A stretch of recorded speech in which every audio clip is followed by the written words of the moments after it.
No one helped the Apache woman until the nameless cowboy walked through the door. Why did no one step forward? And what made one nameless cowboy do what everyone else refused to do? Hello, everyone, and welcome back. We are glad you are here for another unforgettable journey into the American frontier. If you enjoy powerful Western stories filled with courage, compassion, and unforgettable moments, please subscribe to the channel and turn on notifications so you never miss a new story. Thank you for your continued support. Your time, your comments, and your encouragement help keep these stories alive. Before we begin, tell us in the comments, what do you think can inspire one stranger to help when everyone else turns away? Now, settle in, because this story begins on a cold evening when silence spoke louder than words. They all watched her stand outside the saloon door, and not one soul moved. By the time the night was over, the town would remember that silence far longer than any words spoken inside those walls. The wind rolled down from the high desert carrying the sharp scent of sage, cold dust, and rain that had not yet fallen. It rattled the faded sign above Crow's saloon until the old chains groaned like tired bones. Lantern lights spilled through the front windows, warm enough to promise comfort, yet somehow too distant to reach the woman standing alone beneath the porch roof. Her buckskin dress was damp from the long ride. Strands of dark hair clung to her face as she rested one hand against the weathered post, steadying herself before taking another careful breath. Her name was Ayanna. She had crossed nearly 20 miles of rough country before sunset, hoping only to reach a place where people still remembered that mercy cost less than hatred. Hidden inside the worn leather satchel hanging across her shoulder were carefully wrapped bundles of dried willow bark, fever herbs, clean bandages, and handwritten instructions from an elderly healer waiting at Dry Willow Mission. She had promised those supplies would arrive before another storm trapped the mountain trails. The promise mattered more to her than the cold settling into her hands. Every mile she had traveled had been measured not by distance, but by the hope that somewhere beyond the next ridge another child might sleep through the night without fever. The swinging doors opened. Laughter drifted outside with the smell of roasted beef, fresh coffee, leather, and burning oak. A few men glanced toward her before turning back to their cards as though nothing stood beyond the doorway except another gust of wind. One woman quietly lowered her eyes. An older ranch hand tightened his grip around a steaming mug but never rose from his chair. No one wanted to be the first person seen helping an Apache woman. Inside, Silas Crow polished the same glass for nearly a minute without looking up. He had built his reputation on knowing exactly what people feared, and fear paid better than kindness.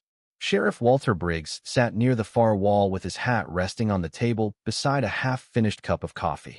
He noticed the travel-worn satchel, the mud covering the woman's boots, and the quiet exhaustion she struggled to hide. Yet years of listening to rumors instead of people held him motionless. Outside, thunder rolled across the valley. Several horses tied along the hitching rail shifted nervously as the first heavy drops of rain struck the dusty street. Ayanna knew she could continue riding into the darkness, but the swollen creek beyond town would soon become impossible to cross. If she turned back, families waiting beyond the eastern ridge would lose another day.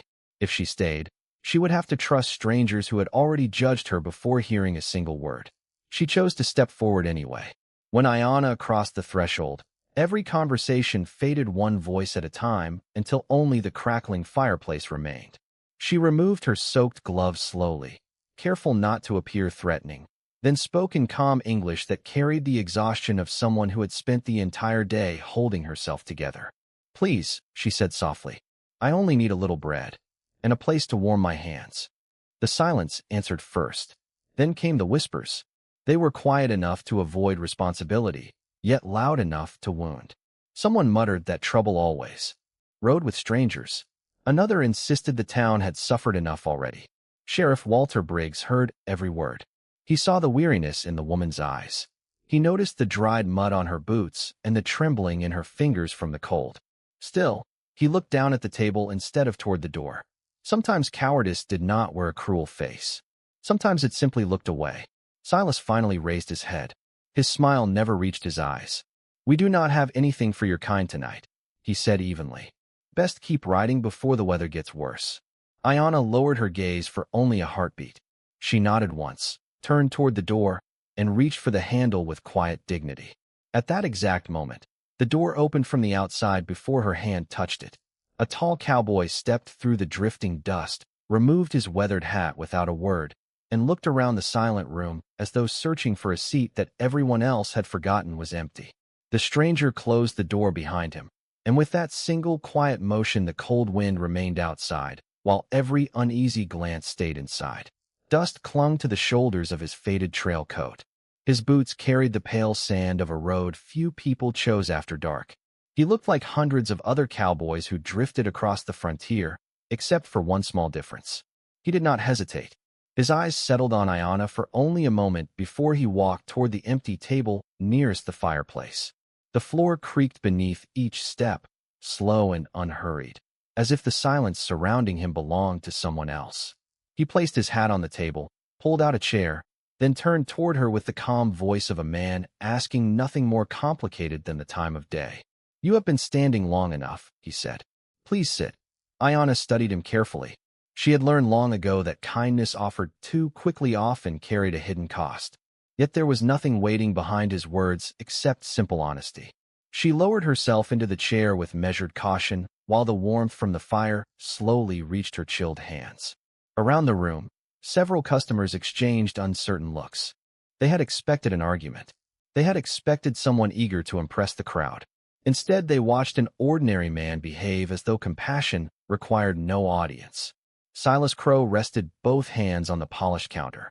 "You can find another table," he called. "Not that one." The cowboy looked toward him with an expression too peaceful to become angry. "Is the chair broken?" he asked. A few nervous chuckles escaped before disappearing just as quickly. Silas frowned. "No. Then I believe it works exactly as it was made to." The room fell quiet again. Sheriff Walter Briggs shifted uneasily in his seat. He sensed the balance inside the saloon beginning to change, not because voices had grown louder, but because one man refused to follow the fear everyone else had accepted without question. The cowboy reached into his coat pocket and placed several silver coins on the table. "Bread, hot coffee, and whatever stew is left in the kitchen." Silas did not move. "I said we are not serving her." The cowboy glanced at the coins, then back at the owner. "Those are for both of us. Then neither of you will be eating here." For several long seconds nothing happened. The fire cracked softly. Rain tapped against the windows. Somewhere upstairs an old pipe groaned beneath the weight of the weather. The cowboy quietly gathered the untouched coins and slipped them back into his pocket. He rose without frustration and crossed the room toward the small cast iron stove standing beside the wall, where travelers sometimes warmed their own meals. Resting beside it was a kettle of water kept simmering through every evening.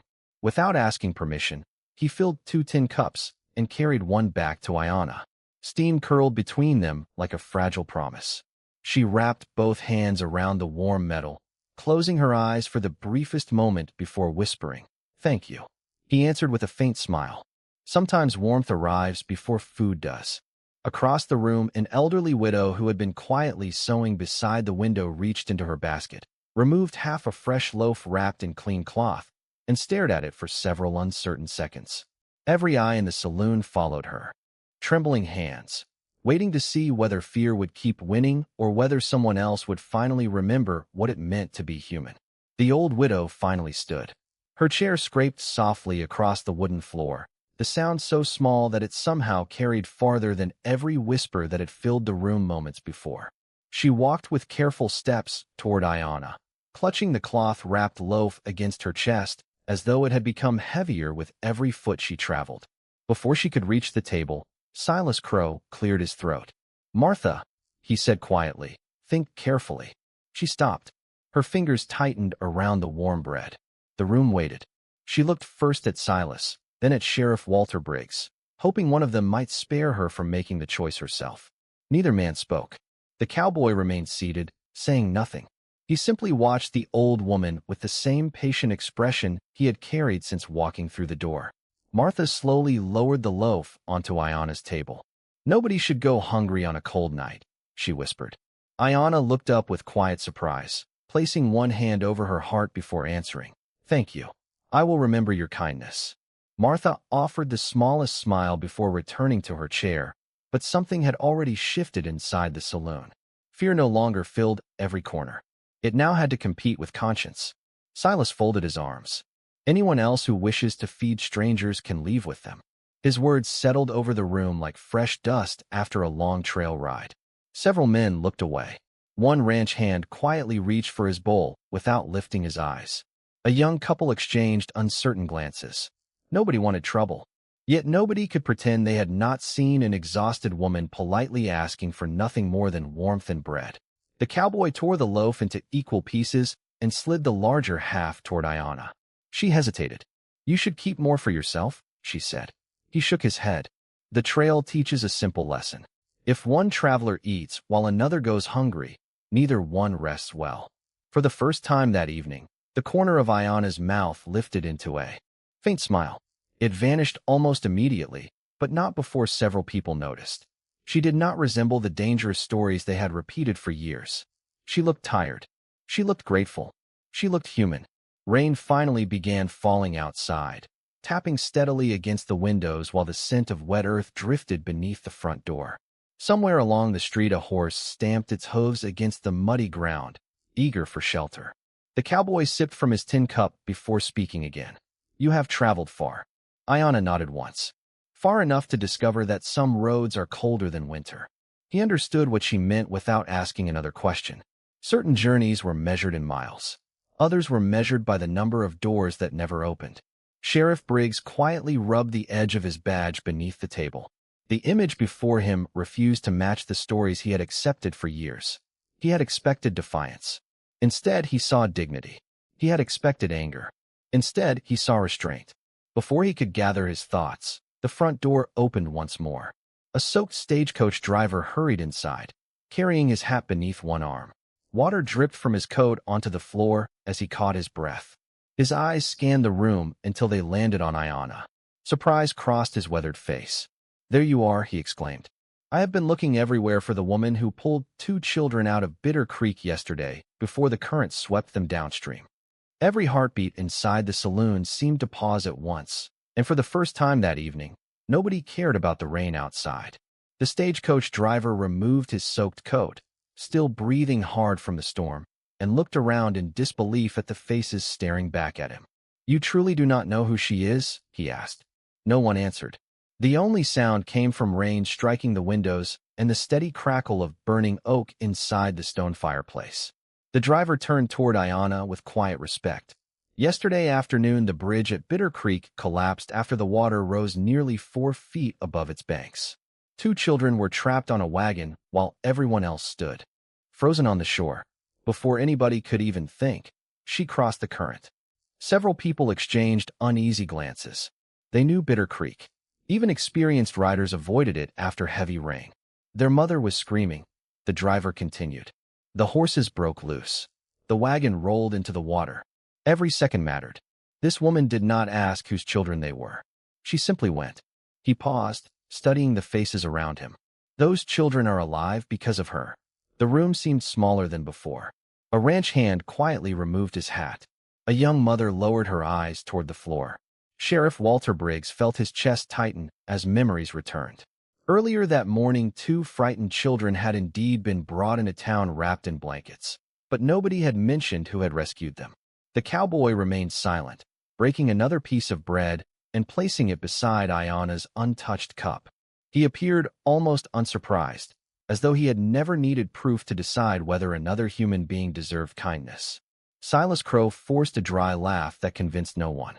Stories grow bigger every time they are told. The driver slowly reached into his satchel and removed a small blue ribbon tied around a polished wooden toy horse. "One of the children dropped this while they were being carried to safety," he said. "The little girl asked me to return it to the brave lady if I ever found her." He placed the toy gently in front of Ayanna. She stared at it for several moments before running her fingertips across the carved wood with remarkable care. "She cried because she thought it was gone forever," Ayanna said softly. "Children should not lose the things that make them feel safe." Her words settled over the room more heavily than any accusation ever could. Nobody could find cruelty inside a woman who worried about a child's favorite toy while soaked to the bone from a dangerous river. Martha quietly stood once again. This time, she carried a steaming bowl of vegetable stew. Without asking permission, she set it beside the bread. A young ranch wife followed with a clean wool blanket folded neatly across her arms. An elderly blacksmith stepped forward and added another split log to the fire until bright orange light filled every corner of the room. One simple act of courage had begun to awaken another, each one arriving without applause or announcement. Sheriff Briggs finally rose from his chair, walked toward Ayanna, and removed his hat. "Ma'am," he said carefully, "it appears this town owes you more than a warm meal." Before she could answer, the front door opened once again, and a frightened little girl rushed inside, clutching her mother's hand. The instant she saw Ayanna sitting beside the fire, her face lit with unmistakable recognition, and she slipped free from her mother's grasp as though there had never been fear between them at all. The little girl crossed the room without the slightest hesitation, stopping only when she reached Ayanna's chair. Her small boots left damp prints across the wooden floor, yet nobody called her back. She lifted both hands, holding a tiny wildflower woven from dry prairie grass. "I made this for you," she said with the simple honesty that only children possessed. "Mama said I might never see you again." Ayanna accepted the fragile gift as though it were carved from gold. Her tired eyes softened, and for the first time since entering the saloon, the weight she carried seemed just a little lighter. The girl's mother stepped forward, tears glistening in the firelight. "I owe you everything," she whispered. "When I reached the river, I could not reach them. I thought I had lost both my children." Ayanna slowly shook her head. "You do not owe me anything. They needed help. That is all." The room fell silent once more, but this silence felt different. It no longer carried suspicion. It carried reflection. Sheriff Walter Briggs looked around the saloon and realized that every person who had refused to meet Ayanna's eyes earlier was now watching her with quiet shame. Only one face remained unchanged. Silas Crow leaned against the counter, his jaw set tight. "One good deed does not erase who she is," he said. His words landed heavily, but they no longer held the same power. Martha looked directly at him. "Perhaps it is not her we judged too quickly." A low murmur spread across the room. The blacksmith nodded without speaking. The young ranch couple exchanged another glance, this time without fear. Even the card players who had ignored Ayanna earlier quietly pushed their chairs back from the table as though old opinions had suddenly become uncomfortable to carry. The cowboy remained exactly where he had been from the beginning. He broke another piece of bread and finally asked the first personal question of the evening. "Where were you traveling?" Ayanna looked into the steaming cup before answering. "To Dry Willow Mission. An elderly healer sent word that medicine had arrived for children living beyond the eastern ridge. I promised I would bring it before another storm closed the trail." She reached carefully into the worn leather satchel resting beside her boots and placed several small cloth bundles onto the table. Sheriff Briggs recognized the labels immediately. Fever herbs, dried willow bark, bandages. Nothing inside the bag belonged to someone seeking trouble. Everything belonged to someone trying to prevent suffering. The sheriff felt his face grow warm. "You carried all of this through the storm?" he asked quietly. Ayanna nodded. "Some families have already waited too long." The cowboy looked toward the window where rain continued to wash the dust from the street. "Then tomorrow will be difficult." She offered a faint smile. Tomorrow is always difficult for someone. Those simple words lingered in the room long after she finished speaking. They settled into every heart like slow falling snow. Suddenly the front door burst open again as another rider hurried inside, his coat soaked from the rain and his breathing uneven. He removed his hat and looked directly at Sheriff Briggs. "Sheriff," he said urgently, "we found fresh evidence near Bitter Creek. The fire that destroyed Miller's supply wagon was not started by Apache riders at all. Someone from this town set it themselves." Every eye slowly turned toward Silas Crow, whose confident expression finally began to disappear. The rider removed a folded piece of oilskin from inside his coat and carefully laid it across the nearest table. Rainwater dripped onto the wooden floor while every pair of eyes followed his trembling hands. "We searched the creek after the storm eased," he said. "We found boot prints leading away from the burned wagon. They did not head toward Apache territory. They came back to town." Sheriff Walter Briggs unfolded the damp paper. Inside rested a small brass button, blackened by smoke, but still carrying the unmistakable crest of Crow Freight Company. Several people leaned closer. Martha covered her mouth. The blacksmith frowned deeply. Even the stagecoach driver recognized the emblem immediately. Silas Crow forced a thin smile that failed to hide the tension spreading across his face. "A button proves nothing," he replied.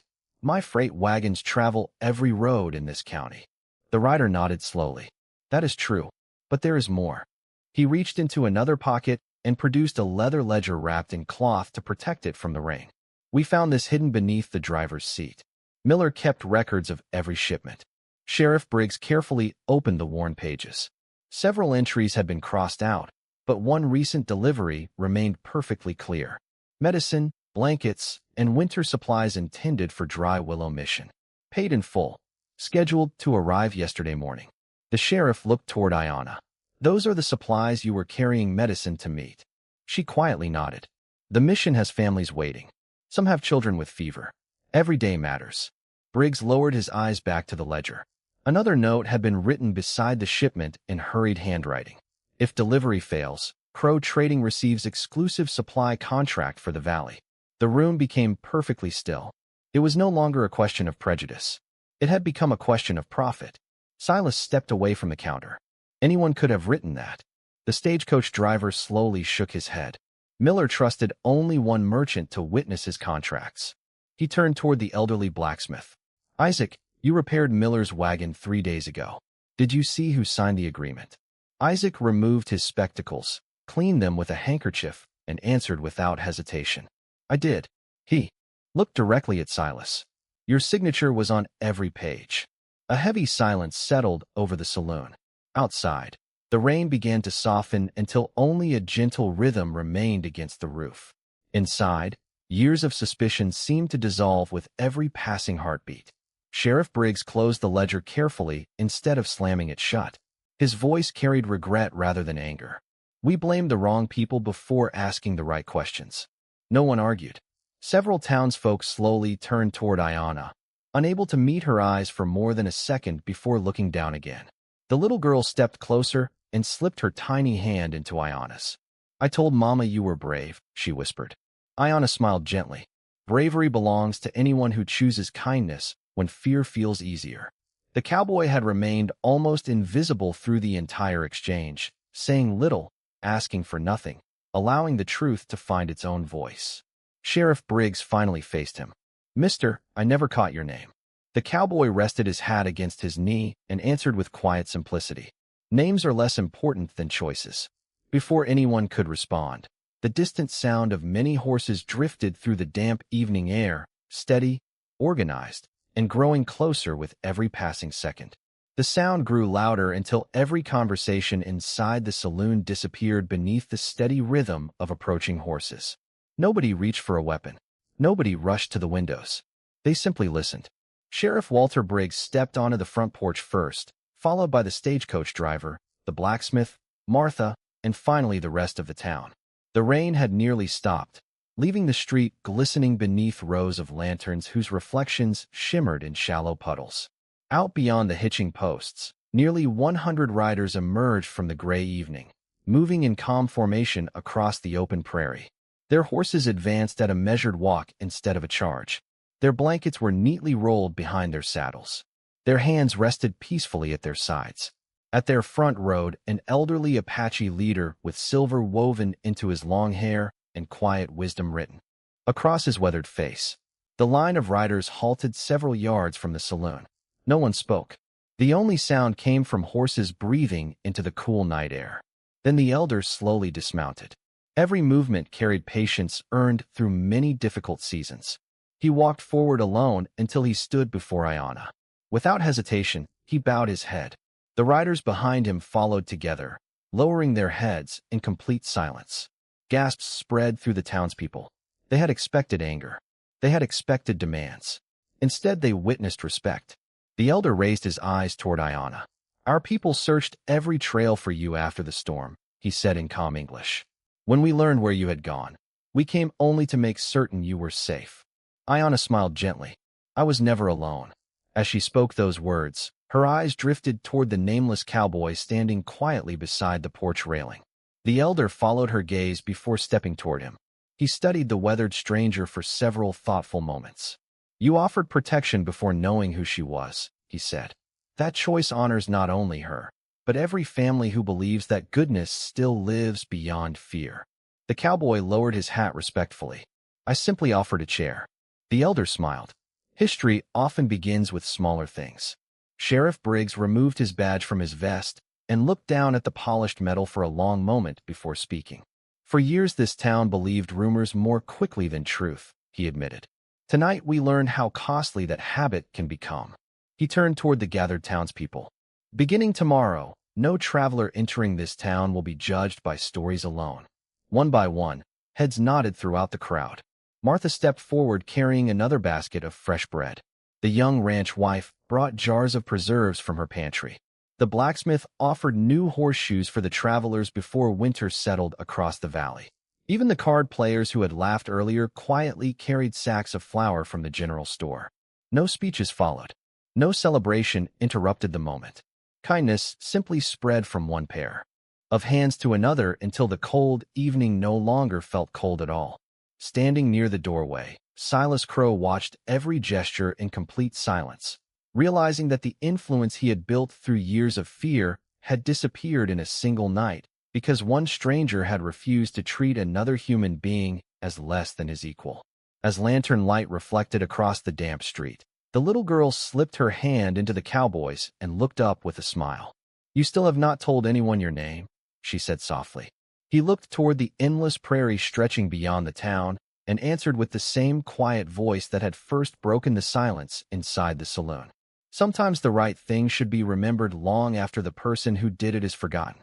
Morning arrived wrapped in pale golden light, washing the valley clean after the long night of rain. The streets that had echoed with whispers now carried the quiet sounds of wagons rolling, horses drinking from fresh puddles, and hammers striking wood as townspeople repaired fences damaged by the storm. The Apache riders had remained through the night, not as guards and not as conquerors, but as guests who worked beside strangers without asking who owned the land beneath their boots. One group repaired the washed-out bridge leading toward Bitter Creek.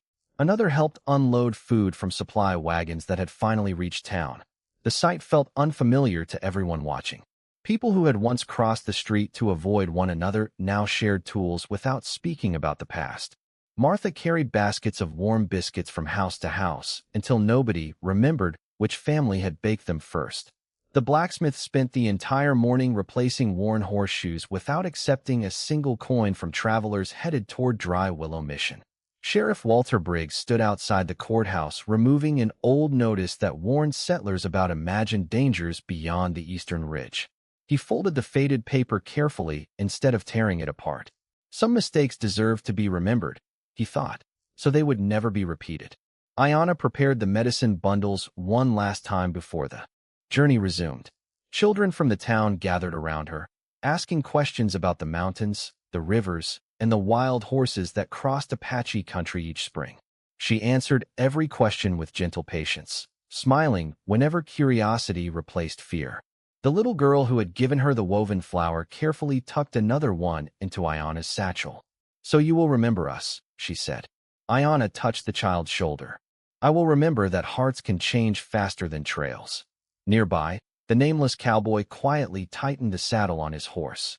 He had helped repair a broken wagon wheel before sunrise, stacked firewood behind Martha's home, and carried sacks of grain into the general store without waiting for anyone to notice.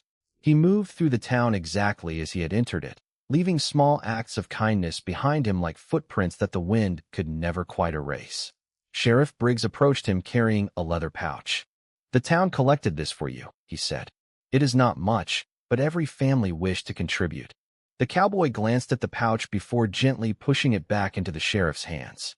Use it to replace the medicine that was lost, he replied. There are children waiting beyond those hills. Briggs nodded slowly, understanding that the answer had never been about money. Across the square, Silas Crow stood alone beside his empty freight office. The sign above his door still hung in place, yet no customers entered. Nobody shouted at him. Nobody celebrated his downfall. They simply chose different doors. It was a quieter judgment than any courtroom could deliver. Before leaving, the elderly Apache leader walked beside the cowboy until they reached the edge of town. He handed him a small hand-carved wooden token shaped like an eagle feather. "Among my people," the elder said softly, "this is given to someone whose courage protects life without seeking honor." The cowboy accepted it with both hands and slipped it into his coat pocket beside the few silver coins he had never spent. Neither man said another word. Some conversations were complete before they began, and some friendships needed no promises to endure. The sun climbed slowly above the distant mesas as the last traces of morning mist disappeared from the valley. Wagons rolled toward Dry Willow Mission carrying fresh supplies beside riders who only a day earlier would never have traveled together. The repaired bridge at Bitter Creek welcomed its first families before noon, and children laughed as they crossed the sturdy timbers without knowing how close that crossing had once come to disappearing forever. Ayanna secured the final medicine bundles behind her saddle, while Martha quietly tucked one more loaf of warm bread into her satchel. "For the road," she said. Ayanna smiled with grateful eyes. "I came searching for shelter," she answered softly. "Instead, I found hope." Nearby, Sheriff Walter Briggs watched volunteers replace the old warning sign at the edge of town. The new wooden marker was simple: "Travelers welcome." He ran his hand across the fresh paint for a moment before stepping back with quiet satisfaction. It could not erase yesterday, but it might change tomorrow. The nameless cowboy finished tightening the saddle on his horse and prepared to leave before anyone gathered around him. That had always been his way. He believed good deeds grew stronger when nobody claimed ownership of them. Yet this time the town noticed. One by one, people stepped away from their work and formed a quiet line along the dusty street. The blacksmith removed his hat. Martha folded her hands. The stagecoach driver tipped his cap. Even the children stopped chasing one another and stood silently beside their parents. No speeches filled the air. Respect needed very few words. The little girl hurried forward carrying the small wooden toy horse that Ayanna had returned to her the night before. She held it toward the cowboy with both hands. "Please keep this," she said, "so you remember us too." He knelt until they stood at the same height and gently closed her fingers back around the toy. "Some treasures belong exactly where they are loved," he replied. "Take good care of it, and one day give it to someone who needs courage." She nodded with complete seriousness, as though accepting the greatest promise of her young life. Ayanna walked beside the cowboy to the edge of town, where the prairie opened beneath an endless blue sky. The breeze carried the scent of fresh grass, damp earth, and distant pine. For several moments, neither of them spoke. Finally, she asked the question everyone else had wanted to ask. "Will we meet again?" The cowboy looked toward the winding trail disappearing beyond the hills. "The frontier is a small place for people who choose kindness," he answered. "Our roads have a way of crossing when they are needed." She reached into her satchel and removed the woven prairie flower the little girl had given her on the first night. Carefully, she fastened it beneath the leather band around his weathered hat. "Then let this remind you that one open door can change an entire town." He smiled, touched the brim of his hat, and climbed into the saddle. Before urging his horse forward, he looked back only once. The saloon no longer seemed like the same building he had entered the night before. Through the front window, he could see strangers sharing the same table, fresh bread resting beside steaming coffee, and the chair he had first pulled out for Ayanna still standing where he had left it. No one had moved it. Somehow, without anyone saying so aloud, the empty chair had become a quiet reminder that every traveler deserved a place to rest before being judged. He gave a small nod, more to himself than to anyone watching, and turned toward the western trail. The townspeople remained where they stood until horse and rider became little more than a shadow against the golden plains. Long after the dust settled, children would ask why that single chair beside the fireplace was never occupied when the evening crowd arrived. Martha would smile as she kneaded bread, the blacksmith would glance toward the window, and Sheriff Briggs would remove his hat before answering. Because every town needs one seat reserved for mercy. Years later, visitors would ask why the old saloon always kept one empty chair beside the fireplace. Martha would simply smile and answer, "Because one cold evening, a man whose name nobody ever learned sat there first, and by making room for one forgotten traveler, he taught the rest of us how to make room for the truth." Out on the frontier, justice was rarely announced with a badge or celebrated with applause. More often, it arrived quietly, pulled out a single chair, shared a piece of bread, and left before anyone thought to ask its name.